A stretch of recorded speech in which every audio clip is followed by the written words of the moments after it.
Muy buenas noches, mi nombre es Olga Flor Segovia Magno del curso de Problemas y Desafíos en el Perú actual. El tema que vamos a tratar es la reforma agraria. En el periodo comprendido entre 1930 y 1990 en el Perú estuvo marcado por profundas transformaciones políticas, económicas y sociales que modelaron la realidad del país en la actualidad. Cambios políticos.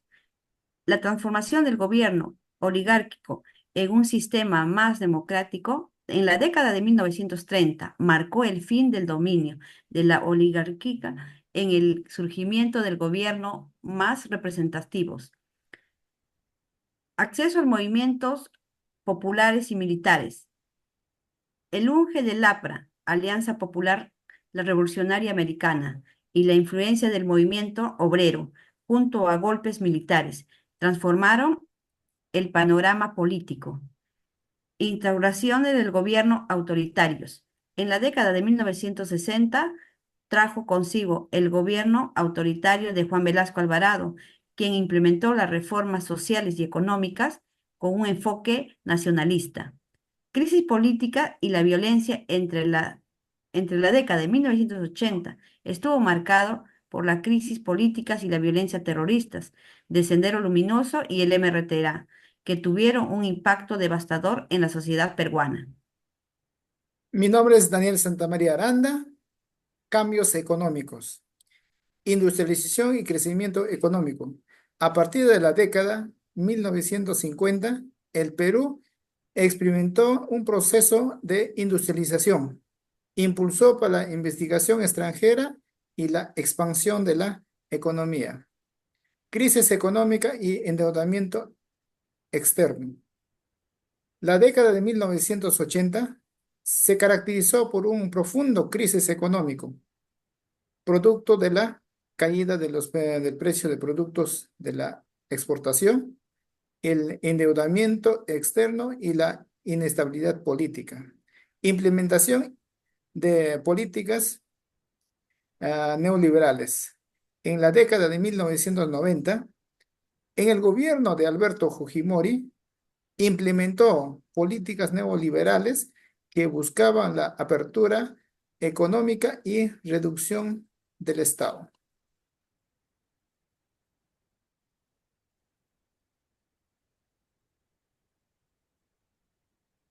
Cambios sociales, migración interna y crecimiento urbano. El proceso de la industrialización y las crisis rural impulsaron la migración interna de las zonas rurales hacia las ciudades, lo que generó un rápido crecimiento urbano. Emergencia de una clase media en el desarrollo económico y en la expansión del sistema educativo permitieron el surgimiento de una clase media con mayor acceso al servicio y oportunidades. Aumento de la pobreza y la desigualdad. A pesar del progreso económico y la pobreza de la desigualdad social, se mantuvieron como problemas estructurales en el Perú. Permanencias. Desigualdad social. La desigualdad social heredada de la época colonial se mantuvo como un problema persistente a lo largo de este periodo.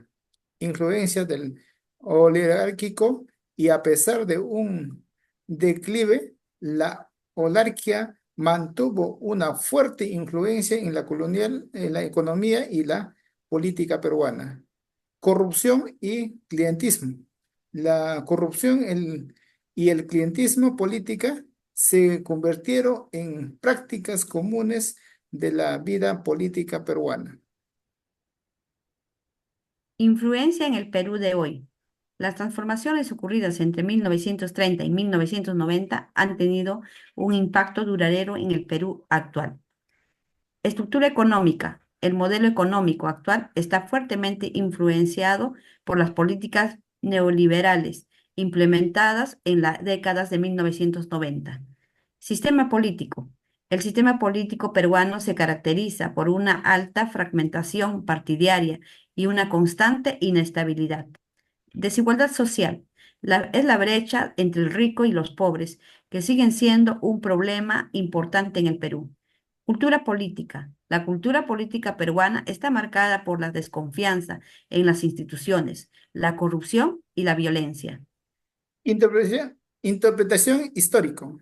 El estudio de este periodo permite comprender las raíces de los problemas que enfrenta en el Perú hoy. Es fundamental analizar las causas y consecuencias de estos cambios y permanencias para construir un futuro más próspero y justo para todos los peruanos. Con mi compañero responderemos a la pregunta, si fue o no beneficiosa la reforma agraria desde un punto de vista político, económico y social. Claro que sí, la reforma agraria en el Perú fue un proceso complejo con puntos positivos y puntos negativos. Lo bueno, quería darle un poder a los campesinos y crear una sociedad más justa. Buscaba mejorar la economía rural y reducir la pobreza. Lo malo, se implementó de forma conflictiva con una violencia y falta de planificación. No presentó a los campesinos para administrar las tierras que llevó problemas económicos. En resumen, en la reforma agraria tuvo buenas intenciones, pero no se logró todo lo que se esperaba. Es importante analizar para entender el Perú actual. Gracias.